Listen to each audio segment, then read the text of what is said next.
Welcome back to the latest episode of Key and Mang Audio Experience. I'm your host, Key, as always, joined by my fellow co-host, Mang.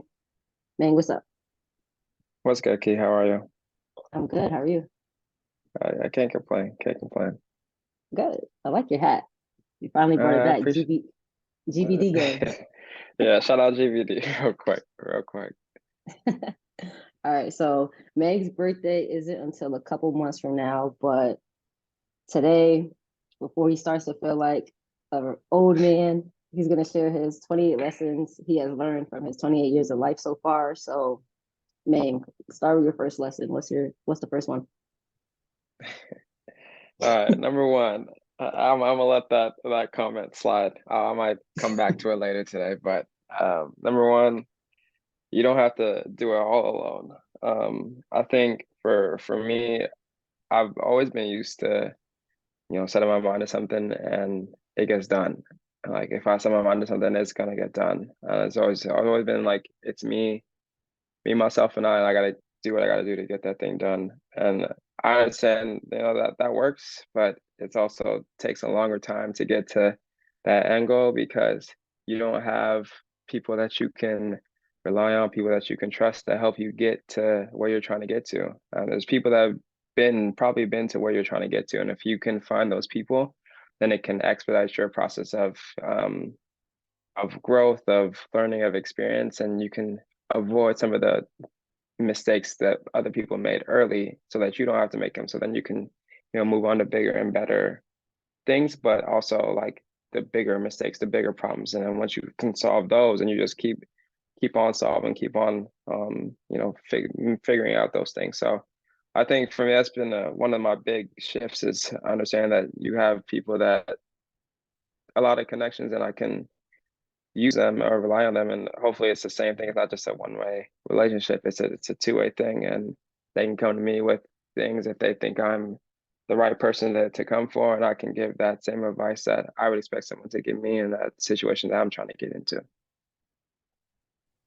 I like that. Can you tell a recent experience where you had to like kind of use that mind shift instead of thinking to go alone, you kind of use the resources you have to get other people's help to make it more efficient?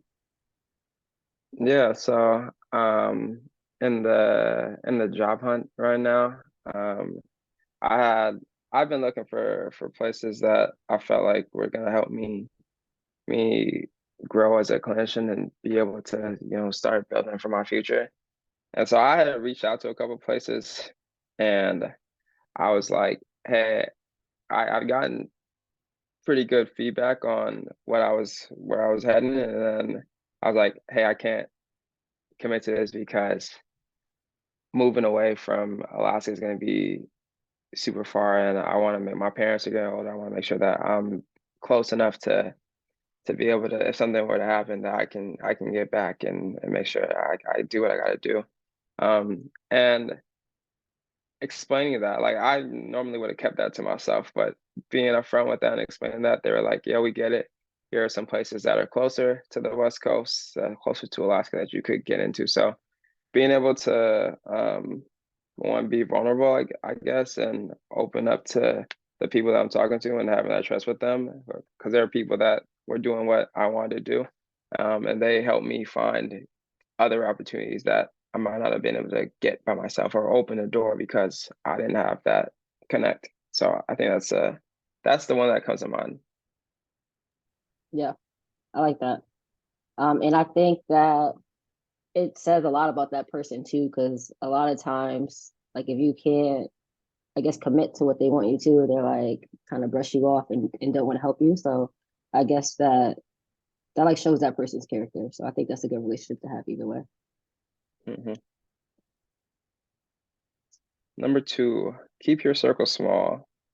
Um, I guess this kind of builds off number one, but I'm not really the type to put everything out there about me. Like I'm very like low key, private. Like I don't be posting too much. You don't know what I'm doing. I kind of just in my own little space. And I mean, I think there's benefits to that, but I also think that, I sometimes I have a hard time to opening up about things that are really bothering me. So I found that being able to talk things out or write things out or just do recordings of audio recordings or video recordings of how I'm feeling and having a way to use that as a have something or someone to bounce things off of has been super nice. And I don't do it for I only have a couple people that I trust with like stuff like close stuff to me, but I know it's not good for me to keep it all in. And I need to have a way to channel that what I'm feeling. And I've really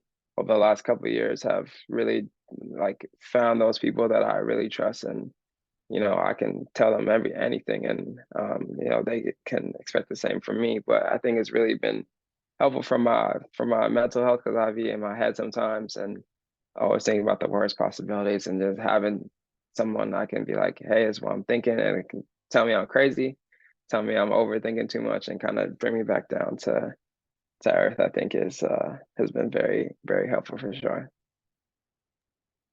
Yeah, you definitely. I noticed you do that a lot more. Like you send a voice note and it's like 2 minutes, and I'm like, oh God, what is Mang thinking? I think it's good though. I like it. Yeah, no, it's something I think it's important when you feel like you don't feel like you don't have people that you can trust or you can rely on. I think it just puts a lot more on your shoulders, and that just weighs on you. And we have a tendency to think about the negatives or the things that are bringing you down, and over time that shit just weighs on you.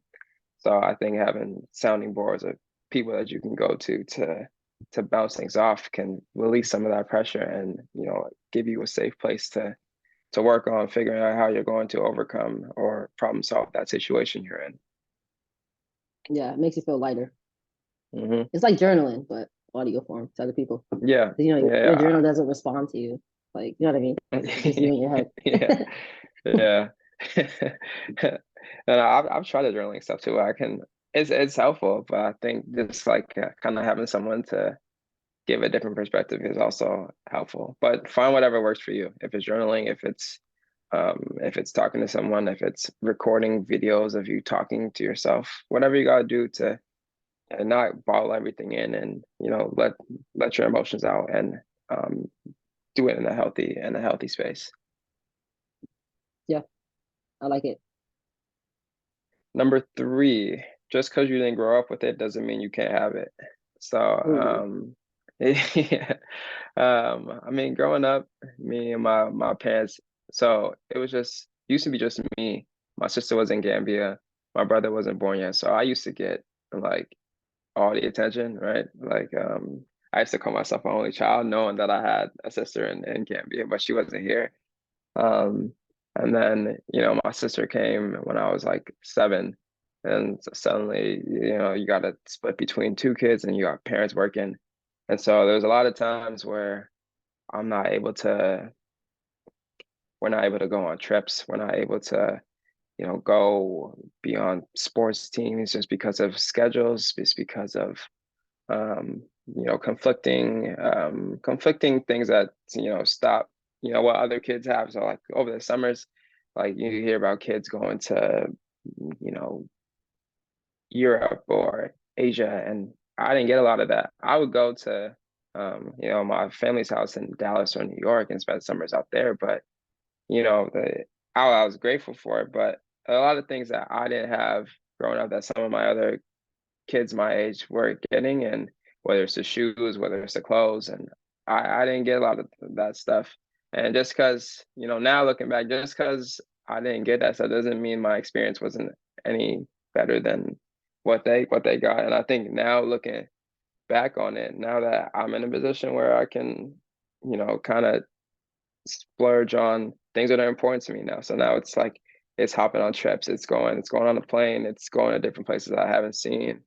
I feel like just with how I grew up now, I don't really care about like designer stuff. But I never had it. I don't really need it. Like I think I dress fine. I got my own swag, but I think I don't really need the materialistic stuff, but I could have it if I wanted it, but I don't need it. But I think just that early experience growing up with trying to value the experiences and what I find important, I think has been really good perspective for me, and I think it puts into perspective the growth that's just happened over the from 7 to 28 or however long. Like some of the things I couldn't have earlier, I can have now, but that's just because I've been focused on what the end goal is and what I want to accomplish. Yeah, and the fact is, I think it's cool that although you didn't grow up with it, now you can get it and you still don't want it. It's like because I haven't had it, so like, what difference does it make to me now? Hmm. I think that's cool. A lot of people have it, but they really shouldn't have it because they can't afford it. So not like you have the privilege to be like, I could do that, but I don't want to. Yeah, it's like how I feel with like alcohol. Like I've never drank Hmm. before, never stepped on anything, and people are like, "Why?" And I'm just like, "I've never done it before, so why? I don't feel the need to do it now. If I've gone 20 something years without it before, why do I need to start now?" Like, and plus, the idea of being hungover sounds horrible, and It's not worth it.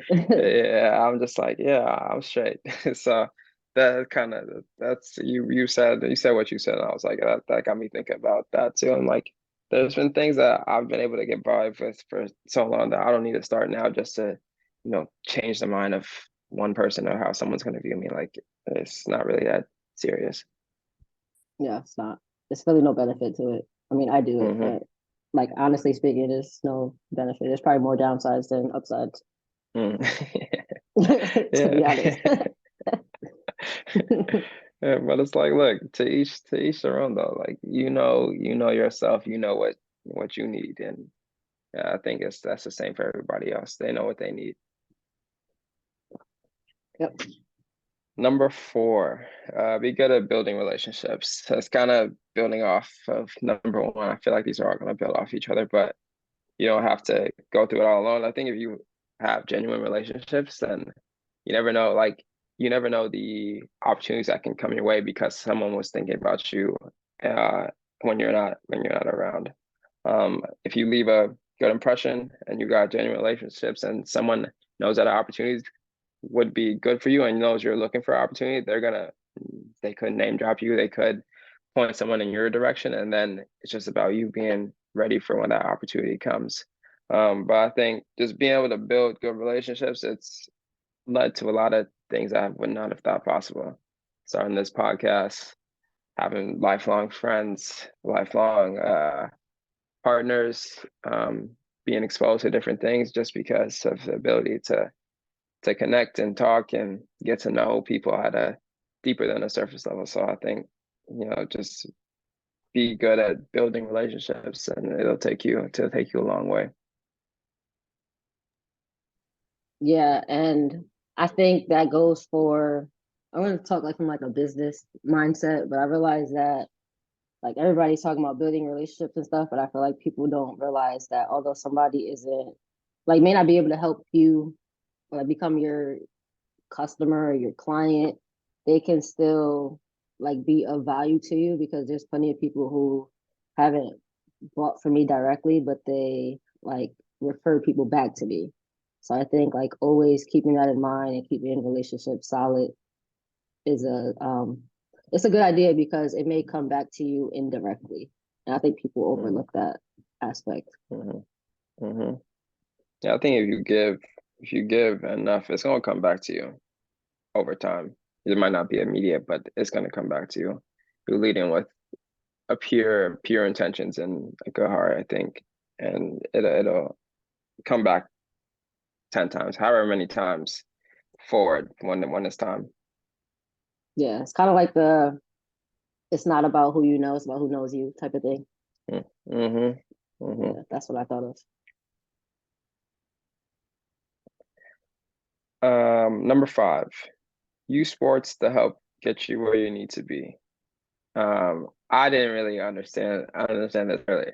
My end goal was trying to get to the league. So I was trying to use sports to get to the league. I used to tell people all the time that in high school that I was going to be in the NBA. And I chased it. I chased it hard. I remember senior year, I didn't get any looks. And that summer after the senior year and the next summer, my high school coach like helped send out a lot of film on me to different like junior colleges, but I was also in the in the lab like working like hard. And my game like it changed a lot from when I was in high school to now got a little more got stronger, got a little more athletic, but also got more skilled. And so it eventually led to um me getting the opportunity to play at the University of Alaska Fairbanks. I say play in quotation marks. So I was on the team. I practiced with the guys, but I didn't see the court.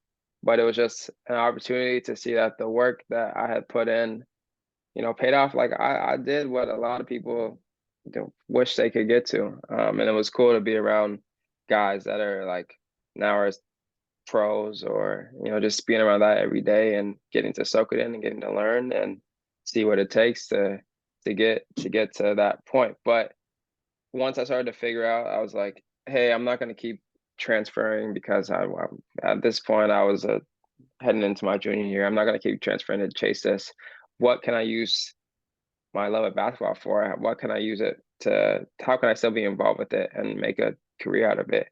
And I'd always had PT in the back of my mind. I never had it before though, but I once I started to learn that you could be a PT in the NBA, I was like, oh, so I could still be in the league, but not like playing, but I'm still helping players get to perform at the highest level. And I was like, that's what I want to do.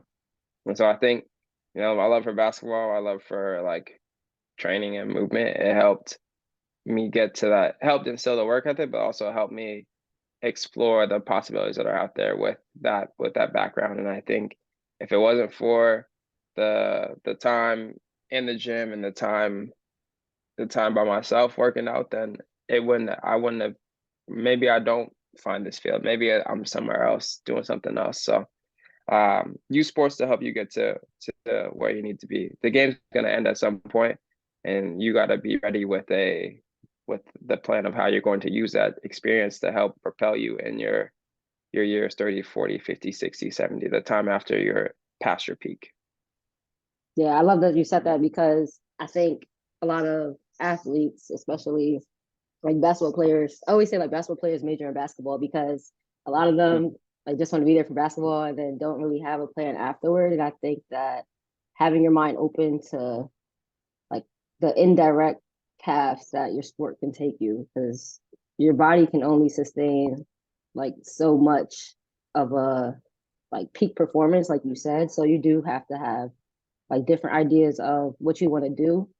And I think playing sports allows you to get there, like build your skills on the field, on the court, but then also develop your outside skills. So like communication and being able to work as a teammate, things like that. And that transfers well to jobs. But I feel like a lot of athletes keep their like mind too small. They don't realize that. And then when they graduate, they kind of set themselves back because they didn't get the prereqs they needed and they didn't have a plan. So I feel like sports is a great tool, but I feel like a lot of people don't use it the right way because they have this dream of getting to the pros and the highest league, and it's not likely for everybody. Mm-hmm. No, I'm not saying But like don't dream big. Like if you want to go to the pros, shoot for the pros, but understand that the mhm, pros is not always going to be there. Like you need to yep, figure out what else you're passionate about and use the game to help propel you towards those other passions as well. You can still have the same work ethic. You can still be able to be a good leader. You can still work with, you know, work well with your teammates and push them and they can push you, but use those other attributes to you're going to travel around the world playing this game if you make it to sometimes in high school, sometimes in college, sometimes in the pros. Use those experiences, use those skills that you've developed as for being a basketball player to in the other aspects too, whether it's the communication thing, whether it's, you never know who you're going to meet and you never know what opportunities are going to come up. So just being you and being ready for those opportunities, that's what's going to help set you up for life after the game. exactly. Cool. Yeah, and I think that that pretty much was like my number six too. Like, be prepared for the opportunities that come your way, because you never know when an opportunity is going to come up that you might not have expected, but you're ready for it because you've been working towards it, and it's going to help you get towards your end goal. Stay ready so you don't have to get ready. Exactly, exactly, exactly. Number seven, learn to love your name.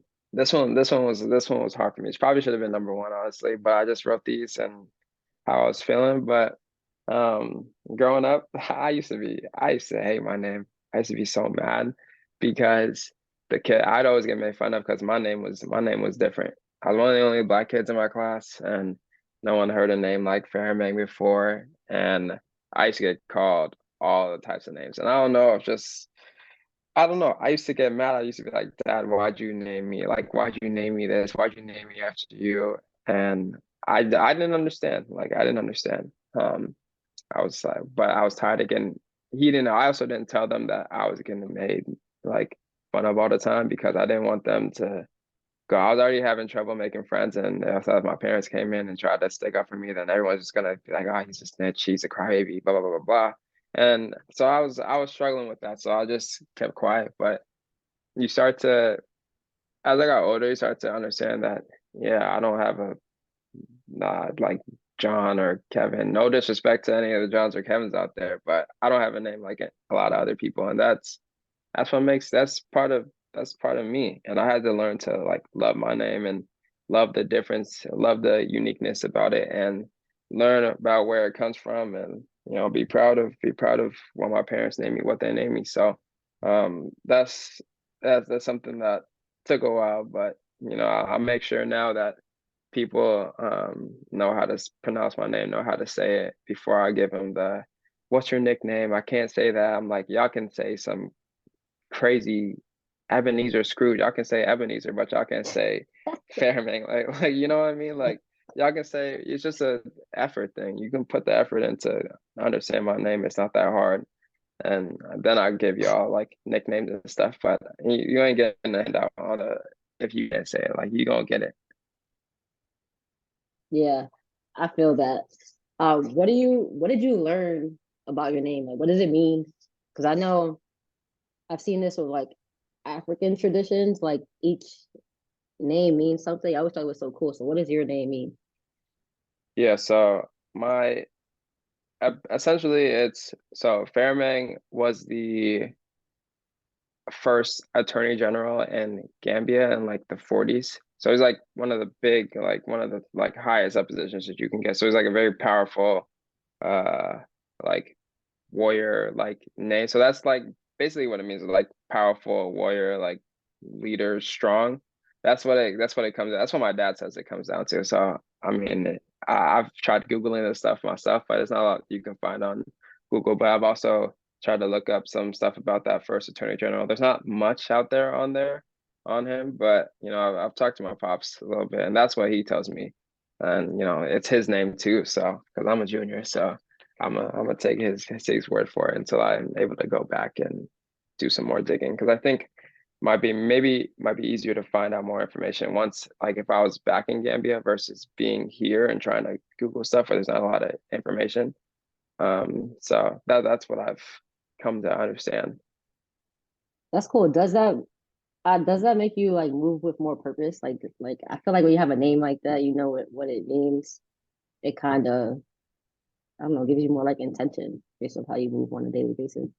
Yeah, no, I've never really thought about that. No, I think for me I've always been the same. Like I haven't really thought about, um I know it's different. I know it's special. I know it's unique, but I don't think that makes me, move a different type of way or anything. I think it's still the same. Yeah, because I always see people with like names that mean like have meaning behind them. Like they'll like that'll be like their favorite word, and they try to like I guess like embody that all the Hmm. time. I don't know. I think it's pretty cool.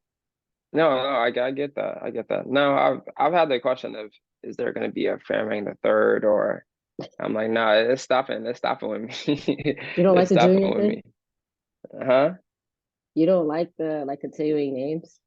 No, no, no, no. I think that you should have like I get it. Like I get why people do it and wanted to continue the tradition, but I feel like there should be some individuality to that person and then they don't have the expectation of trying to live up to their dad. If their dad's someone like super up there or has done some super bad things, I don't want to connect the name to the kid and have that follow the kid for as they're growing up too. I think there should be some individuality. Now I'm not gonna if I'm blessed to have kids, it's not gonna be like some basic name, but it's also not gonna be something way out there. Like something I want something that's meaningful also, but it's gonna be unique to the kid and they can kind of blaze their own path and have us there to guide. But I don't want to continue the tradition of Fairmang Toure. I think I can stop it with me and we can start like my family, like we have a lot of we use a lot of the same names because a lot of the like grandmas and grandpas have similar names and so they pass the names on to the kids to just as a like tradition. I'd see nothing wrong with that. I think I would use like my siblings or my grandparents or like their names as middle names, but I don't want to Mhm. use them as first names.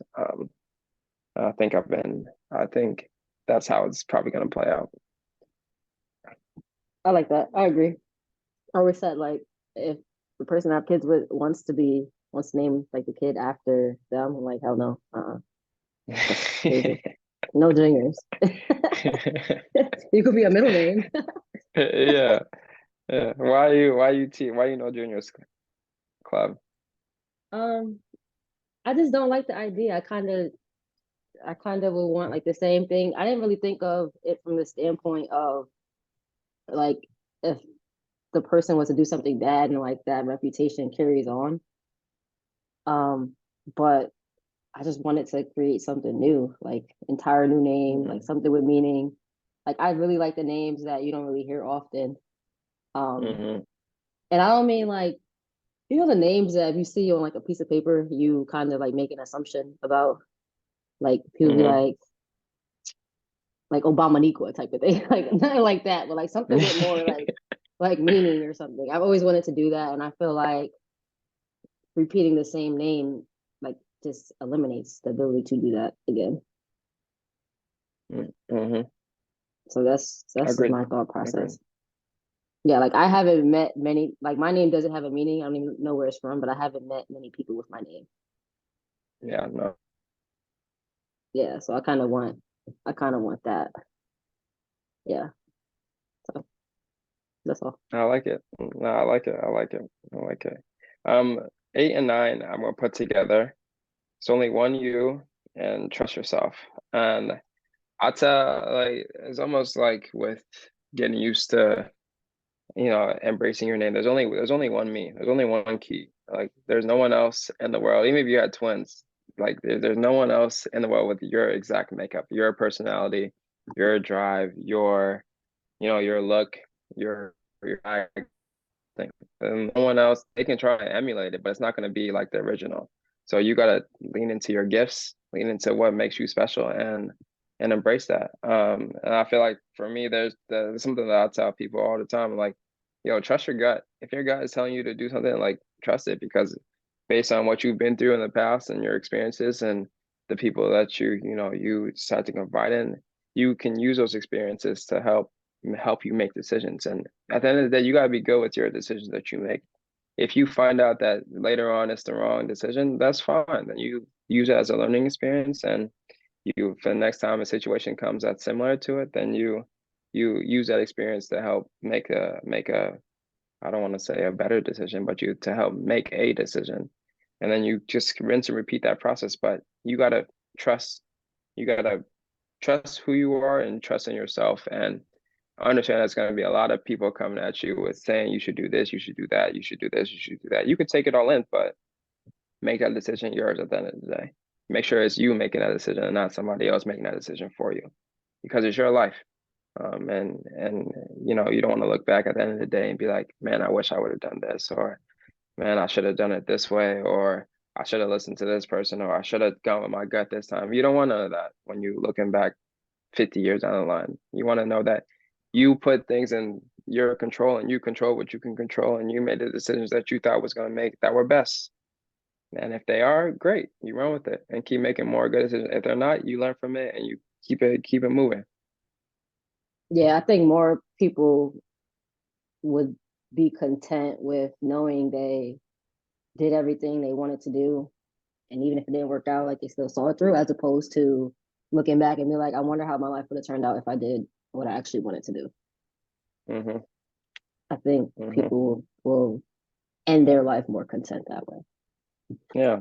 Yeah. Hey, look, we're only here once, so I think looking back and being like, man, I wish I would have, you know, taken that trip, or I shouldn't have, stuff like that, that you might not get another opportunity to, because you never know. Tomorrow's not guaranteed, and you want to make the most of the present.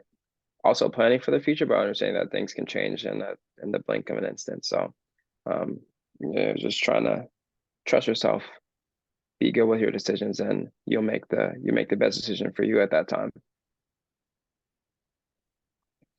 Number 10, man, these are kind of bland. Looking at it.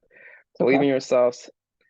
Believe in yourself. Your narratives don't have to follow you. So I think you hear about what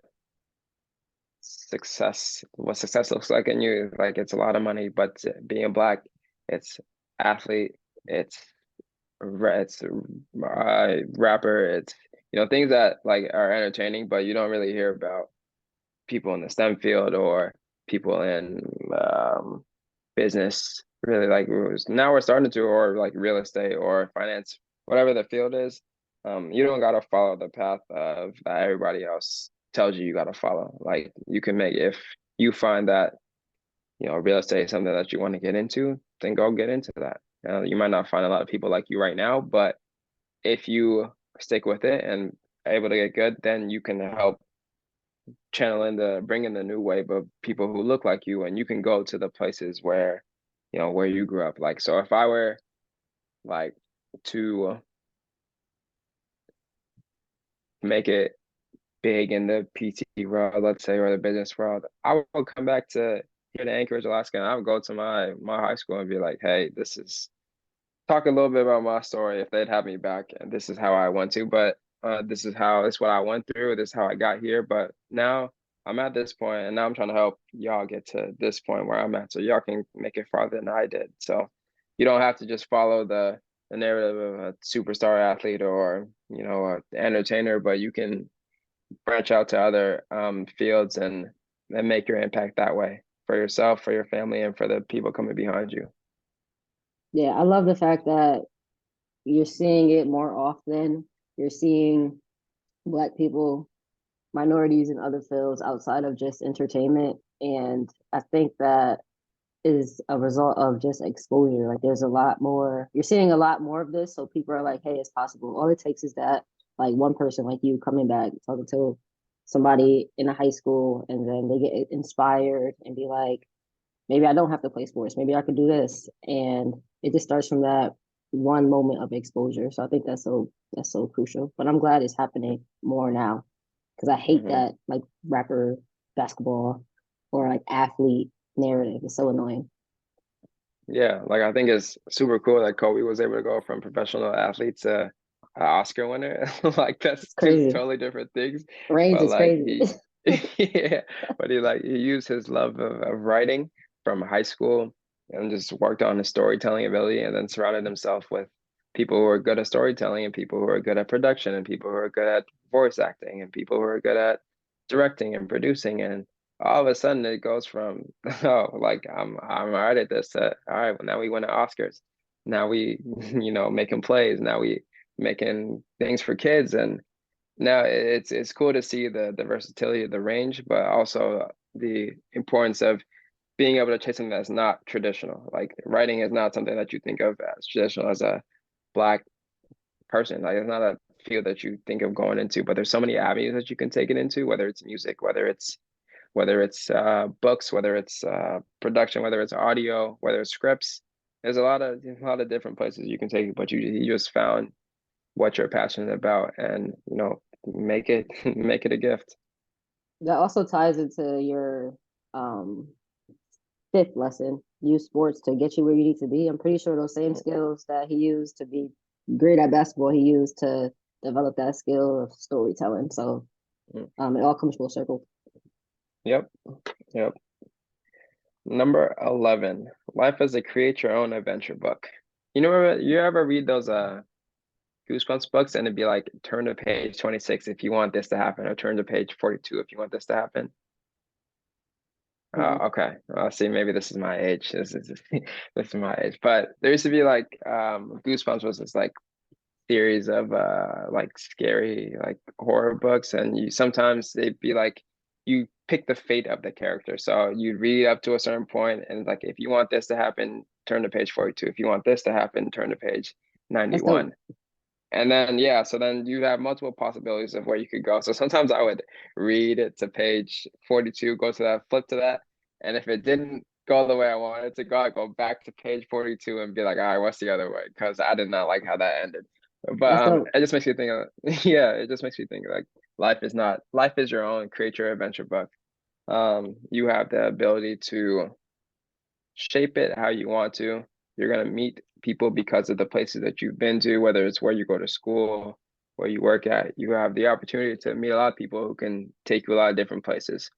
Um, just for me, like, you know, basketball has taken me to different parts of the different parts of the US, different parts of the country. I haven't been out of the world because of basketball, but I think in a way it also could, because now getting into the PT world and understanding that there's physios in Europe and physios in Australia and who are working with pretty high level athletes and offering courses, now that gives me an opportunity to potentially go to Europe to go to a conference, or to Australia and learn from people who are doing big things. So I think we all have the opportunity to create the life that we want to live. And it doesn't mean that if you pick a page and it doesn't get to where you want to go to, it doesn't mean that's the end of the story.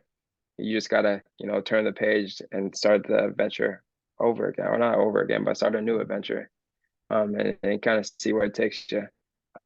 But you're in charge of the book that you're writing, and it doesn't ever have to end. You can rewrite the next chapter if things don't go according to plan, or you can keep the story going if it's going how you want it. So it's a create your own adventure book. I like that. I have never heard of that, but that's pretty cool. Because Mm. there's Yeah, sometimes you I gotta. read things. Yeah, I read things and I'm like, yeah, I don't like the way that ended. Like that should have ended a different way. And then it just ends. Mm. Like, yep. Those. Yeah, look, you gotta get on the Goosebumps books. Like this classic book fair, those used to be like the books to get at the book fair. I have a couple Goosebumps books here, but I never actually read them. Mm. They were good. Yeah. They were good. I was reading the Captain Underpants and it was like the fliparama, like flip back and forth, and you see the Yeah. action figures or whatever. That was me. Captain That's what I would Underpants. get at the scholastic book fairs. Those were Uh, fun good though. time. Yeah. It's Fred and George, right? And Captain Underpants, right? Hmm. Uh-huh. Yeah. Yeah, I They remember those. I remember those. have a movie Uh, too. yeah, I seen that. I don't know if I can Yeah. watch it though. I don't know if I can watch it now though. No, I can't. Definitely not. Yeah. Yeah. Number 12. Take the time to tell people how you feel. And this goes back to the first couple. You don't have to do it alone. Keep your circle small. I keep things in, and I get called out for it all the time. And like my cousin Muhammad will tell you that I have a horrible habit of keeping things in, and he has to pry things out of me. And I keep, I've been working on it a lot, um, and it's gotten a lot better. But I think just because I'm feeling some type of way doesn't mean that I can't voice that, or I can't share that. I think it's just about making sure that it's done in a respectful way. It's not coming out of trying to hurt somebody, or it's just how I'm feeling and trying to be honest about how I'm feeling, and making sure that we have that safe communication to be able to have that conversation. But find that bottling your emotions in, eventually you're just gonna crack, and it's gonna boil over and turn into something that you don't want it to. So getting in front of it early and trying to figure out why you're feeling that way and what can be done to try and mitigate those feelings or lessen those feelings, but also how you can keep moving forward when you're feeling like down, or feeling sad, or feeling happy, like why are you feeling that way, and how can we either build on it or how can we change it to make you less sad or less unhappy, or what do we need to do? So, taking the time to tell people how you feel, I feel like is something that I've learned a lot that's really important for me. Yeah. Um, I agree. It definitely helps. I think I'm okay with that. It's more so with the delivery of how I feel it, but that's the it's important though. It is important. hmm Number 13, you don't have to reinvent the wheel.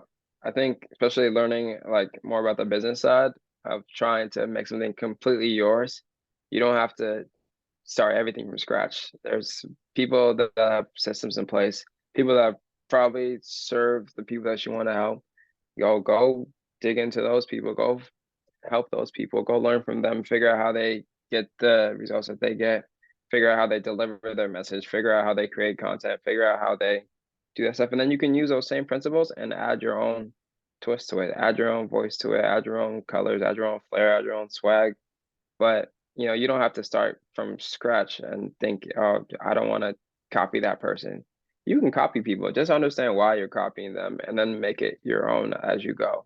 And then people are gonna take your stuff and you're not gonna get mad because you did the exact same thing when you was coming up. So now it's your job as you start popping off, you start to help the people coming behind you when they come ask you for questions because you did the exact same thing when you was in their situation. So I think you got to pay it back for it as you continue moving on up. Yeah, and I think that's totally fine to take inspiration from other people or take ideas and put your own twist on it because, like you said, there's only one you. So there could be a million different brands of water bottles in the store. Like people are gonna gravitate to what they like more. It may be like for me, I like the essential water, the essential water, just because the branding on it, like the colors. hmm So if you put your own spin on it, people are gonna gravitate towards like what they're feeling like, and that all comes down to the twist you put on it. But everything hmm on the foundation is pretty much the same. You just hmm gotta find how to make it your vibe. Exactly. Exactly. Great way to put it. Number 14, go after what you want. YOLO. You only live once. So I like kind of don't want to look back 50 years from now and be like, man, I wish I would have, really chased that that job opportunity, or, I wish I would have taken going to the gym harder. I feel like I chased playing college and getting to the pro. I tapped into that as hard as much as I could. And I didn't get to where I was gonna go, but it also opened up a lot of opportunities for me down the line that I wouldn't have had without it. So I went all in and didn't get the exact result, but I think in terms of what's gonna happen the next 40, 50 years, I think it's gonna be a profound, like a big impact based on, just what learning how to go all in on something and what that does for you. But I think everything that all decisions that I've made, it's all been, what I want. You got people telling you what they think is successful and what they want, but I think understanding what is success in your eyes, what you want to build, and having that be your guiding your North Star to get into where you're trying to get to, I think will be is good. And I think it's been helpful with how I make decisions. And I know sometimes it's like scary, like going to Boston. Going to Boston was scary. Going like as far away from Alaska as I could. But I met a lot of people, got connected with a lot of people, and now making another move again, it's scary again because I don't know what's gonna happen. But it's what I feel like is the best move for me, and I think it's gonna help get to where I'm trying to get to. So um, I only have one life, and trying to make the most of the opportunity that I have. Yeah, I think once you know what you want, it's easier to make those decisions despite how scary they may seem. hmm Yeah, I think that's a big thing is knowing what you want. Once you know what you want, then you can figure out the rest. But if you don't know and you're kind of all over the place, then it's a problem because you feel like you're not going anywhere. You're just stuck in quicksand. Yeah. Number 15, expose yourself to as many things as possible. Um, Kind of like what we talked about earlier, the importance of exposure.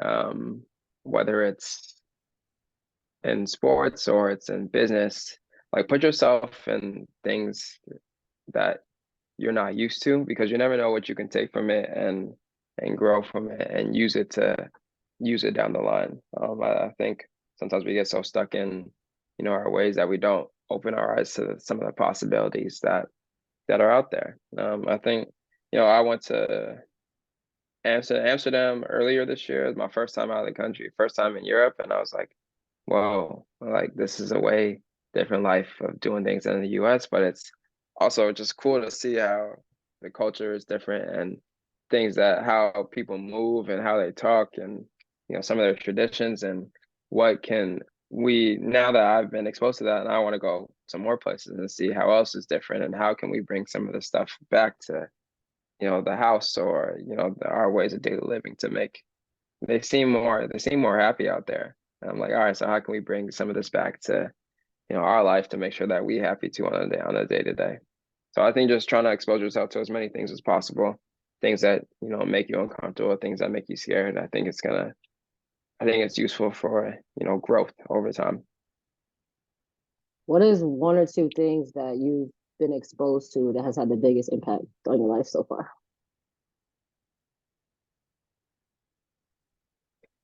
I want to say just like business overall, like think of like in PT, you think of working as a PT for forever for the rest of your 40, 50 years. But I think being exposed to like GT and seeing how you can you can still be a PT, but help a lot of people on the way and still have time with your family, still have, nice things, take vacations, but still be I think early on I was just like, yeah, I'm just going to work as a PT and now thinking about building a family, thinking about, wanting to create experiences, thinking about wanting to be there for your wife or for their kids. How do you do that? You can't do that with a 9 to 5. And um, I think that's something that I wouldn't have been exposed to, like the stuff I'm working on now, I wouldn't have thought about if I hadn't been exposed to GT. So shout out to GT real quick. Yes. I feel like everybody on the podcast that is in the PT field, whether they have like got into a different field, they always answer that question with Greg Todd, which is pretty dope. hmm That says a lot about him. hmm hmm Number 16, learn Wolof. So that's my one of the native tongues of the Gambian people. My mom speaks Wolof, my dad speaks Mandinka, and I it's crazy because I've only been one time and I was 4. And my mom says that I was picking it up pretty quick. I was speaking Wolof and I was like acting like a local. And I was like, I've always been able, like, I can, if someone talks to me, like, I can understand it, but I can't, like, communicate it back in the language because it feels different. It feels weird. It feels very Americanized. And I know I'm getting judged hardcore whenever I say something back. So I'm trying to work on it right now and, get better at it because I don't want to lose it. I want to be able to pass it down and remember where my family comes from. And I think it's important to to keep these traditions going and not forget where you come from and trying to converse with people who are back home who don't speak English, but being able to have conversations with them.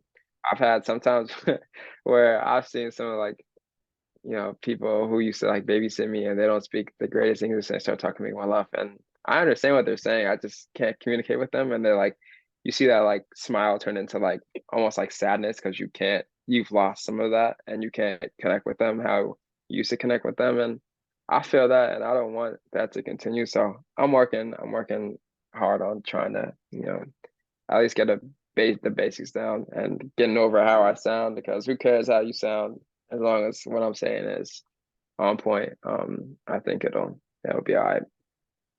What are you using to learn that? Are you using like an app? Are you using your family members? Yeah, I think I just family members. I'll listen to how they talk. Sometimes they'll ask me stuff. They'll greet me well off, and I'll respond back basic stuff. And then after I get to a point where I don't know, then I'm going back to English because I'm like I can't continue. But uh, I've seen a course on Udemy. I don't know. There's a course on there. I'm just like I just don't know how in depth it goes. I don't know if it covers all that I wanted to cover. That's why I've been kind of hesitant about getting into a course right now. But just trying to listen to my family members, watch more things in wildlife, and see what I can pick up. Listen to more music and see what I can pick up there. How do you say it? Wolof, WOLOF. Okay. And then what's the one that your dad speaks? Name again? Mandinka, Mandinka, I think is how it's spelled. That one I have little to no knowledge of. Cause I don't. I didn't really, huh? Sorry, I was gonna say, is your plan to learn both in the future? No, but then I feel like Mandinka is harder. It's gonna be harder. Okay. It's gonna be the harder one for me. Cause Which one is more common? I think they're both common. It just depends on where you grow up in Gambia, what Hmm. area you're in.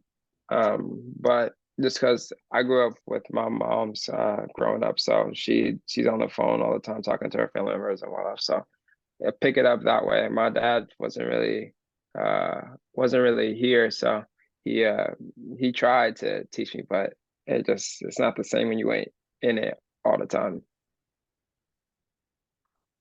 Okay, that makes sense. I have the same. It sounds bad because I should probably know Spanish, but I have the same like problem with Spanish.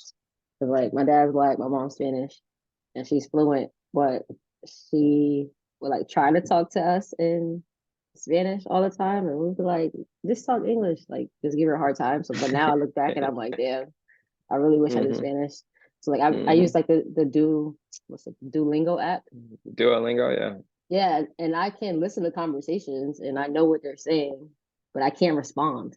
Or I can read hmm something and I can know what the sentence says, but I don't know how to write it. And then when I Yeah. talk, Yeah. I sound stupid. I can't even roll my R's. Yep. Yep. That's me. That's me. That is Yeah. me. So, Ah, and I also think it would like it makes you more valuable in a sense to know a second language. I don't really think it matters the language, honestly. This depends on like where you want to utilize it, but it definitely makes you more valuable to learn a language. hmm Something totally off topic though. When I was in Florida with Sabrina, she was saying how she's reading a book about like Alzheimer's and like certain diseases you get when you get older. And they said like learning languages and doing different tasks that forms new like nerve paths in your brain hmm that helps prevent stuff like that. So I was like, that's pretty cool. Like learning a different language or like trying to use your left hand or your right hand. I know you're left-handed. Try to use your non-dominant hand. So stuff like that has been pretty appealing to me. Pretty cool to me. hmm Now, It's like, have you heard of Jim Quick? mm-mm, Quick, he's a brain coach. He's the author of Limitless, and it's like how to like study better, how to memorize more things, how to forget less things. And he got dives into stuff about like the science of that, how that works too. And like you don't think of like brushing your teeth left-handed as something that to do, but the pathways that you can create in your brain, the neuroplasticity that you can create, it's crazy. It's crazy what it can do. So if you guys want book recommendation on like how to retain things better or study things or read things faster, Limitless by Jim Quick is a good one. Um, and then speaking of that, I guess 17 type goes into this. Do things that make you uncomfortable. So like they talk about taking cold showers or brushing your teeth with your left hand, trying to learn to speak a new language or anything like that. Do things that make you uncomfortable because if you stick with it, you're gonna get better at it over time, and it will get better. And you'll be ready for a lot more. Um, a lot of different situations that come up just because you've been putting yourself in uncomfortable situation after uncomfortable situation. All of a sudden, those things are going to get more comfortable, and then you put yourself in another uncomfortable situation. Just keep the process going, and it's going to lead to things that you never know that you expected. Like I remember trying to think of for me, I think it's like when you talk about like public speaking for me. I No, I'm not the biggest fan of public speaking. But now looking at it, like now I co-host a podcast, and now I can go on like do things that you wouldn't think of. But my freshman year, I took a public speaking course because I knew it was something that I wanted to get better at. I remember one time there was a topic that we had to present on. It was like something vulnerable, something like a big life altering experience. And I talked about my mom and her battle with breast cancer because it was just fresh at that time. And that was uncomfortable, but that was super uncomfortable because I'm not used to divulging stuff like that and people knowing kind of the deep stuff about it. But I did a like 5 minute presentation on that, and then at the end, people coming up to me sharing their stories about how they've been dealing with family members with cancer and how what I said resonated with them. I was like, oh snap. Like I didn't think it was gonna have I thought I was going through it by myself, but realizing the impact just being vulnerable and having being open about what you're feeling can have on other people. And I think it's just I don't want to say that like spurred this moment, but I've always like enjoyed, I enjoy talking into the microphone or talking into the mic now. Like starting the DPT expedition with Damien and AJ, that came after the George Floyd murder, and then we started talking. I remember we talked about our clinical rotations one time and how they were going and how our process could be better. I was like we could get in a lot of trouble for talking about like kind of almost like I don't want to say bashing our clinical ed team, but we were just talking about how the process could be better. But um, I was like, it was uncomfortable, but it was a conversation that needed to be had. And I think it's just what it opens up afterwards. If you stand by what you believe in, you stand by your experiences, and you stand on your truth, then you live with the outcomes that come with it. Yeah. And then I think that's how you find your people as well, though. Hmm. But if you Hmm. never tell about that truth, it's kind of hard to like live as your true self, I think, personally. Hmm. Agreed. Agreed. Because you're always trying to be something that you're not, and it's hard. It's hard. Eventually, it's It's gonna draining. like it is. It is. Eventually, you're gonna get tired, and you're gonna be like, man, what am I doing? Like, why am I doing this? And then you start to get tired of it, and then you just start slowly making like, all right, I'm not gonna do this anymore. I'm gonna, you know, people don't like it, they don't like it, but I'm content. I'm happy with the decisions that I make. Yeah. I think that's something that I feel like people learn that like in their late 20s. And I feel like that's something I think most people wish, like, look back on and wish they probably would have came to terms with earlier. It would have made like life Sooner. easier. Yeah. Yeah, 1000% me. Yeah. Me too, kind of. Like, I've kind of always been like, this is me, fuck it. But I think like now, as I'm getting older, like it's getting like more intense. Like I'm starting to do that just in general, and it's great. It's a Hmm. good feeling. But I'm like, damn, if I would have did this in college, probably things would be different. Yeah. Yeah, no, I feel you on that. I think it's just about being comfortable in your with your voice and comfortable in what you believe in and being able to stand on it. I think you've helped me with this too, with some of my just like standing on where I'm like firm with dates or what I'm thinking, like this is gonna be what it is, and being comfortable with that. And I feel a lot freer being that way versus you know, trying to do something that you don't feel as comfortable with because you want to do what's right for other people, but maybe it's not the best for you. Yeah, and I think that like when you say, I guess like not trying to appease the other people or I guess like making the right decision for you. I think when people talk about it, it comes off as if like you're careless and you don't feel bad about your decision. I think that when people who truly like put themselves first and are able to do things like that, they understand that they still feel bad, but it feels better to make that decision. Like you can swallow feeling bad and live with your decision. Because Hmm. sometimes I tell people like just do it, and they're like that. It's not that easy. Like I feel bad or this and that, and I'm like, yeah, you're gonna feel bad, but you're gonna feel worse if you don't make that decision. So I think it comes off Hmm. as kind of careless, but it's not. It's just picking which pain you rather live with. Hmm. Yeah, Because it's gonna be there. It's gonna be there regardless. Some you gonna feel some type of way regardless of the decision that you make, but you gotta be comfortable living with it and trusting that you made the best decision for you at that time. yeah.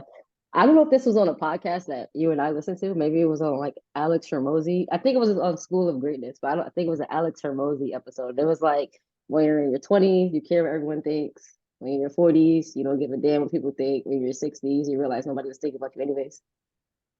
I Hmm. was like, that is so true. And I was like, I might be approaching my 40s right now, maybe 60s. Yeah, I've been trying to tell you, you old. Don't Yeah, jump. I'm definitely old. Hmm. You old. But yeah, I think it's very empowering though to think like that. It's hard, but it's empowering. It's super hard. Super hard. Yeah. Let's see, where are we at? Sorry. Um, 18. 18. It's okay to be vulnerable. Well, I mean, we kind of talked about this. I think these next couple are kind of we've already hit on, but I think they are important by themselves. It's okay to be vulnerable because you being vulnerable opens up, lets people see who you really are, see what you're about. Understand that not everything is an Instagram reel and not everything is good, but you're going through human emotions, human things as well. And how you manage them, how you overcome them is part of your journey. And some people need to see that just to know that, okay, I'm not doing this by myself. I'm not going through this for myself. How can I start on work on overcoming this? I think it starts with being vulnerable with yourself and trusting in the people that, who you've been rocking with, who are going to lead you in the right direction, but not just going to say yes to everything that you want, um, but going to tell you what you need to hear when you need to hear it, and you being okay with that. Yeah. I also think that men are starting to be more vulnerable now, and I think it's good. Yeah, yeah, I see yeah. I I see think. it a lot on like social media. You still have like some women telling men like they're soft or feeling a certain type of way, but I think it's important to like allow a space to be vulnerable. Hmm. I agree. I agree. I think you got younger people watching you, and if you have this persona that everything is great when it's really not, they gonna catch it, and but then they're gonna be like, man, he did it this way, so I gotta be just like that. Where if you are able to voice how you're feeling or voice what you're going through, then you can try and work on combating it so you don't get to that point with that breaking point of feeling like everything is going down the drain, nothing is working, you feel bad about yourself. I think it's important to be vulnerable and show that it's not everything's not the glitz and glamour. There's hard times too, but that's part of the journey. There's going to be ups and downs. There's peaks and valleys, but it's about how you manage them and overcome those low lows and get to those high highs. Yep. Number 19, you being you is your gift is your best gift. People see that. Not everyone is going to vibe with who you are, and that's okay. You being you is going to attract the people that are supposed to be in your world, in your circle, and trust that you don't have to be like what everyone else tells you to be. I remember like in high school, people used to be like, "Hey man, you don't talk black enough. You're a inside out Oreo or whatever," and I'm like, so I used to try and like talk a certain type of way around certain people just so they like not say that stuff about me, but now I'm like, all right, like this is how I talk. And it's not what you expect, but that's okay. I'm cool people. I'm good people to be around. and I'm happy with the person that I am. I'm not trying to, be someone just for me to fit the image that you have of me, but I'm comfortable in my own skin. I'm comfortable in what I say, and you don't have to agree with it. You don't have to, you know, um, be about everything that I'm saying, but just know that it's me. That's 100% me, and that's what I gotta live with, and I gotta be okay with that. Yeah.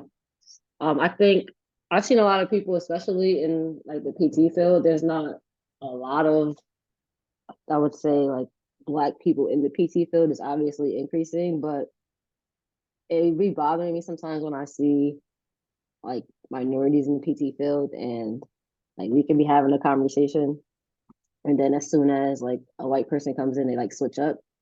That pisses me off. Like just talk how you talk.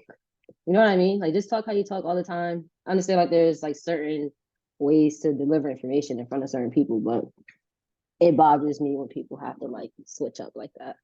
So I think like just being you is like your best bet. It just bothers me when I feel like people feel like they have to like I don't know how to describe it. Like switch and be a different person in certain environments. And I'm just like, this is dumb. It makes me just not want to talk to the person. Did you see that Deion Sanders interview with a black reporter? And he was Dion, like they were talking before going on the air, and then the dude apparently switched his tone and switched his voice, and Dion was like, "All right, dog, you got to stop because you were not talking like that before we was on the air." And it's like you switched up because we got the camera rolling and now we're recording. And the dude was like flabbergasted because he was like, "I don't know what you mean. Like this is how I talk." And so Dion was like, "Let's do it again." And he did it again, and Dion was like upset because he was like, "This is not how you were talking 5 minutes ago." And I'm just like, yeah, I don't know if I would have outed him like that on national TV, but or local TV. But I'm just like, I think you just gotta be comfortable with who you are and how you sound and where you come from, and you know, and people see when you switching up and when you're not being yourself. So I think that's an important point that you brought up. Yeah, that bothers me in the field. But anyways, 20.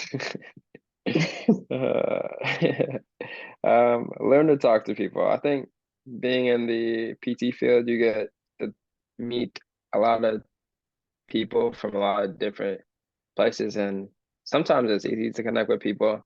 Other times it's like you're trying to pull your hair out, trying to figure out how you can converse with them. But I think learning how to learning how to talk with a lot of different people from a lot of different age ranges and a lot of different cultures will just be able to broaden your horizons onto where people come from, change your perspectives a little bit, and understand why someone might view what I view as something simple is going to be complicated in another person's eyes. And me understanding that and being able to meet in the middle or meet the person where they're at to um, help them along the way. And plus, I think you learn a lot from your patients if you sit and actually listen to what they're saying. They're in a lot of different fields. They can teach you a lot of different things. If you just take the opportunity to listen to them and get to know more, generally get to know more about them, then you never know what you can get into and what opportunities might present themselves. Yeah, I agree. I think we complain a lot about the amount of people we see on a daily basis, which is kind of absurd, but at the same time, it does give you the opportunity to work on your communication skills and also develop genuine relationships and learn more about different fields, different cultures, different mindsets. So that's a plus to the work we do. 1000%. And it's not just in the PT field, but it's any field. Like you can't do anything without other people. So it's in your best interest to get to know your people very well. And this kind of dives into my next point, my next lesson. Learn to sell and ask questions. Learn to ask really good questions and don't stop asking questions, but also learn how to figure out if what you are providing can help them. And then if it can, figure out how to close a deal and get them into your world so you can help them get the results. I know you don't really think of PT, you don't really think of the selling aspect, but you think of more like we're getting referrals from the doctors or the hospitals, and that's going to be our referral source, and we don't really got to do nothing. But I think, that opens the gate for you don't really have any control of who's coming into your world. You kind of just got to see who's in front. But if you learn how to solve problems, ask questions, solve problems, and then, be a good communicator about the thing that you provide, the offer that you provide, or the value that you provide, then now you're starting to differentiate yourself. And once you provide on those results, and once you produce those results, then those people that you're working with are going to bring more people like them who would fit into your program, and then you're kind of off and running with um your business, with your career, with your life, and creating the life that you want to live. Yeah. Number 22, whatever you decide, go be great at it. So, like I mentioned earlier, I want to go to the league. So I was like, I'm gonna be the best basketball player I can be. And, I'm nice. I'm not the best, but I'm nice. I feel like I've, what's that look for, Key? I didn't do anything. Yeah, look, you can catch the one-on-one work too. Like, it's whenever. But I'm nice now, I think. But if you would have seen me at like 20, probably my most skillful at 20. But I think now, I think it just putting it all together with the strength and conditioning, and with the basketball, like watching more basketball, and still working on things. Like, I think now it's kind of coming into a more picture. But I made a decision to try to be the best I could be, and that's kind of carried over to anything else I decided to do, whether it's PT, whether it's business. How can I be the best I can be? How can I get out of my own way and not get in my head, and do what and trust the process. Number 23. Don't count out what possibilities could be created. Like, you never know what can happen deciding to chase your passions, whatever they may be. There's a lot of potential out there to do a lot of great things, and it's up to us to make sure that we explore all those possibilities, whether it's because you've been exposed to different people or different opportunities, or you're in a different country, you're able to see, how people are doing things differently. Like, don't count out what's possible, because a lot of things are possible. You just gotta decide, make a decision, and act on it. Yeah, I think that goes back to your previous lesson. I think once you set your mind on being great at something, you're gonna like have the belief, and then you're gonna chase whatever like opportunities come your way.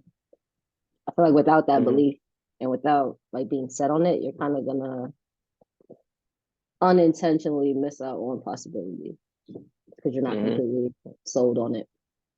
Hmm. Hmm. Number 24, learn to let go.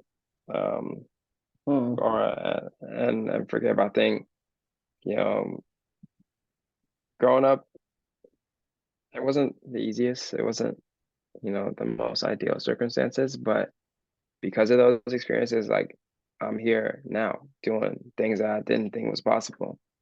And as much as I want to be mad at people, I have, you have the right to be mad at people who might have done you wrong or treated you some type of way. But despite all that, you're able to overcome and get to this point now, and there's still a lot more left to be done, God willing. So, I mean, me trying to hold on to things that happened 15, 17, 20 years ago, that's not helping me now. And plus, I got to this point because of those things that happened. I said I was going to do things the way that, some of the things that were done to me. And now I use that moving forward. So when it's my turn, I can make sure that the things that happen to me don't happen to, my kids or the people coming after me. So I think it's really important to just let it go. You don't got to hold on to it. Let it go, forgive, and be content with the decisions that you've made to get to the point where you are right now. Because without those experiences, you wouldn't be who you are right now, and that's what the world needs. I like that. It's hard, but I think it's is Oh. necessary, especially as you as you start to bring like other individuals into the world. Like Hmm. like a lot of stuff can be prevented if like parents would let certain things go. But instead it like kind of is translated down to the kids and it becomes like a cycle. So somebody has to let Hmm. go and forgive. Yeah, yeah. A lot of cycles that are trying to be broken right now.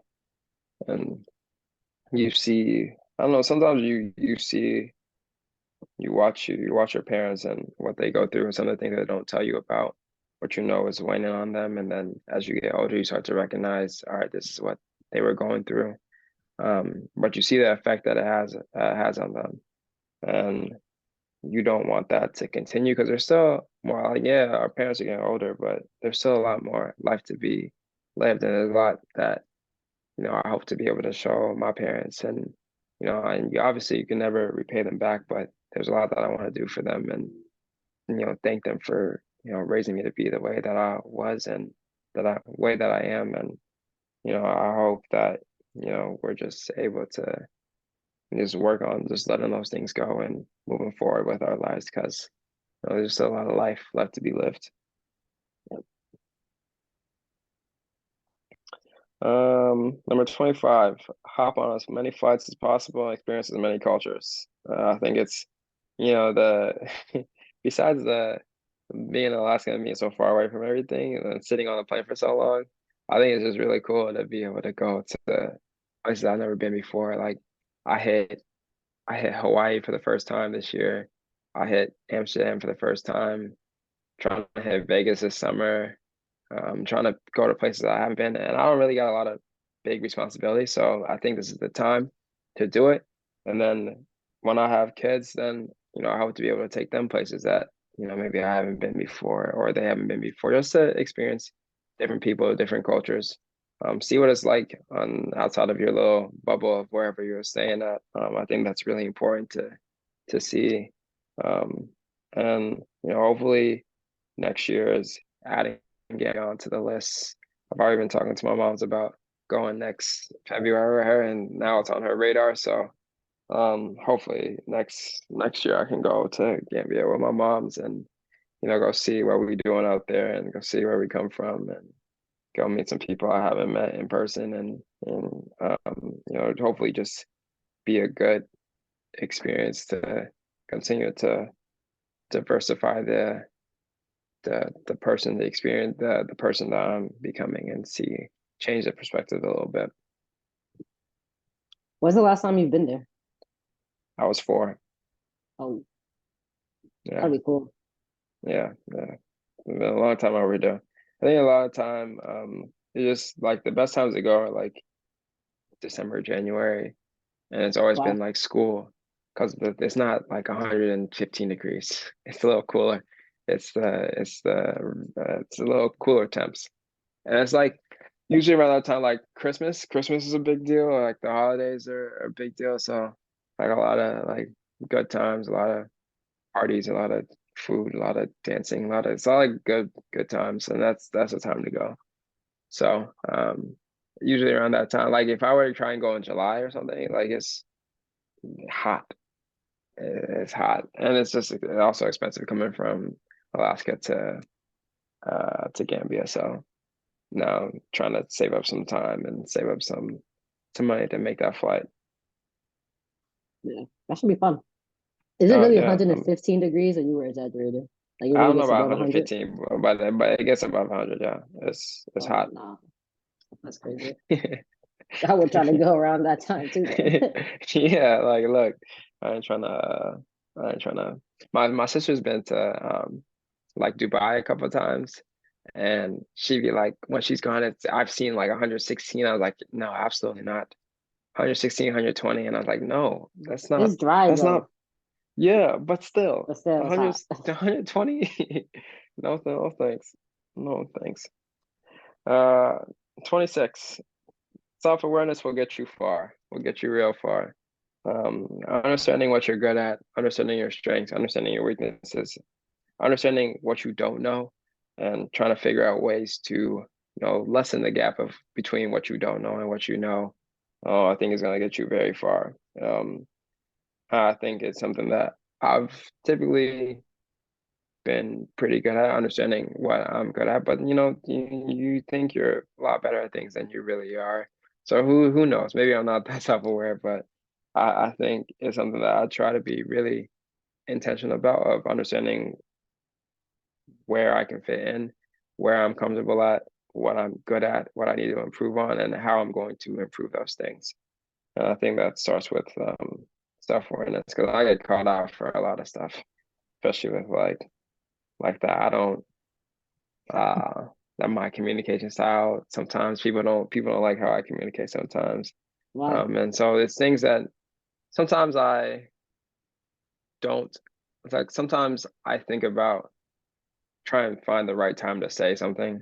And like I'm not big on just saying whatever comes to like, especially if it's a serious conversation. Like I think there's a time and place for delivering a message and how you deliver it. I think that's important. And sometimes I don't.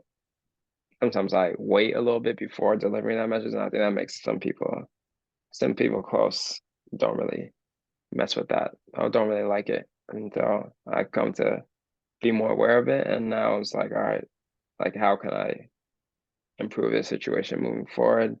And make sure that I think also like now as I get older and now the decision don't just affect me, but it affects other people also, and trying to explain my thought process into why I'm thinking what I'm thinking, and not understanding it's not just about me anymore. It's about other people that are involved too. So um, I think that's something that I've realized about myself, that a lot of it's just been me go go go, and I need to do a better job about thinking about the other people that my decisions affect, and I've been working on that hard. Yeah, I think the self-awareness piece goes back to a couple of your lessons. Like if you are self-aware and you know your strengths, know your weaknesses, you kind of know who can help you and who you can help, and kind of use that theme of not having to do things alone, and that gives you speed, and then that also helps your relationships with people. But if you don't know these things, you're kind of forced to do things alone and not utilize the most resources you could. Hmm. Exactly. Exactly. 27, ask why. So you don't have to.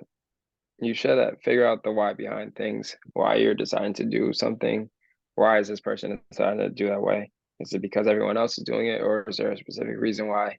And you don't have to follow what everyone else is doing because they might be leading you to the slaughterhouse to get killed. But if you can open your eyes and ask why, maybe you find a different direction that's going to take you away from what everyone else is doing, but it's the best decision for you at the same time. So ask why all the time. Yeah, and it also develops like your perspective. Even if you think you know why, always ask why. And kind of, I mean, I guess not in all situations play devil's advocate, but I think when you ask more questions like that, you gain a better understanding, and you also possibly gain different perspective that you might not Hmm. have thought of before. Absolutely. 1000%.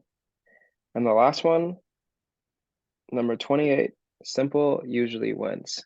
Keeping things as simple as possible makes the decision making process easier. And I think once you can build on the simple habits, the simple movements, simple things first, then it makes the more complicated things easier. So as like whether it's like in PT, if I'm trying to teach someone, get somebody strength, can they do a squat? Can they do a hinge? Can they do a press? Can they do the simple things good first, and then we can go to the more dynamic stuff.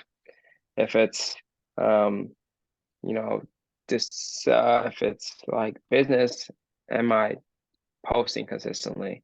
Am I checking in with my audience to see what they have questions on? Am I, responding to the people that have questions about whatever it is I'm posting? Or am I doing the simple things first, checking the things off? And as I do that, as you build on that consistency over time, it's just gonna scale and scale. The more difficult things being easy because you built the framework, you built the foundation already, and now you're just building on top of the accessories now. Yeah. I think that goes for really anything. Once you start to get very complex, I feel like you start to focus on the wrong things and start spending your time on things that don't really matter at the end of the day. When you keep it simple, you focus on the things that really drive the needle forward. I have a question for Back. you. What's up? What is one bonus lesson that you learned this year so far? Mm, I think that's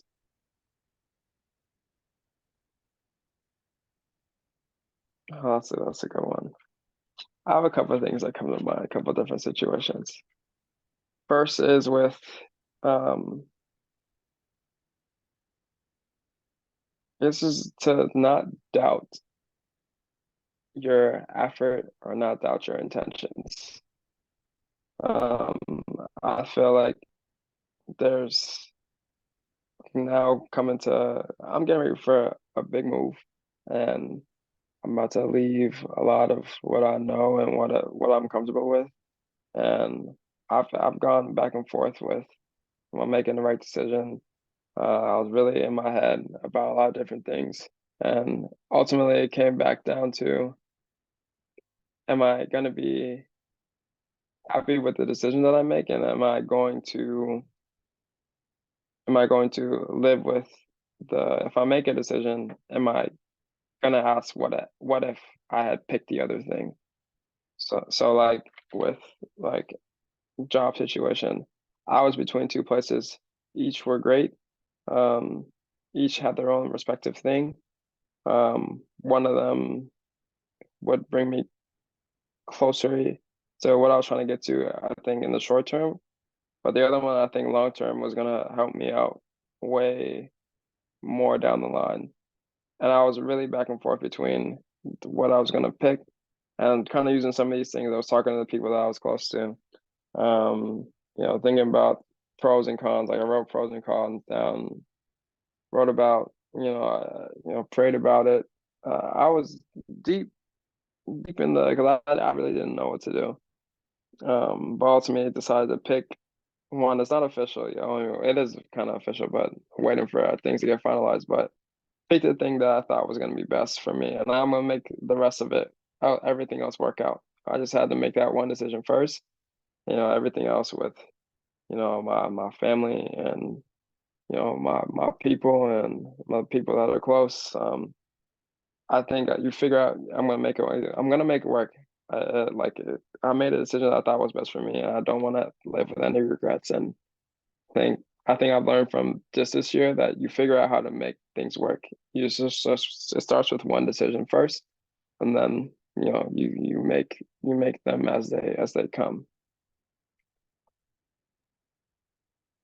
I like that. I think all of your lessons throughout the 28 years kind of allowed that decision to be not, I mean, I guess you said it was hard, obviously, but I feel like having those experiences allowed you to like trust your gut and make the decision based off of what's best for you. So the experiences in your life kind of made it a bit more easier. Yeah, for sure, for sure.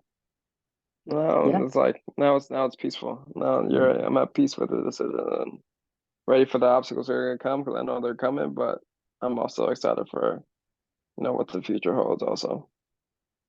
Yep. You made a decision, but life is gonna keep life in. Yeah, facts. Yeah. Anything else? That's it. That's it from the old man. That's it from the old man. All right. Catch you guys on the next episode. Mm, Peace. Peace.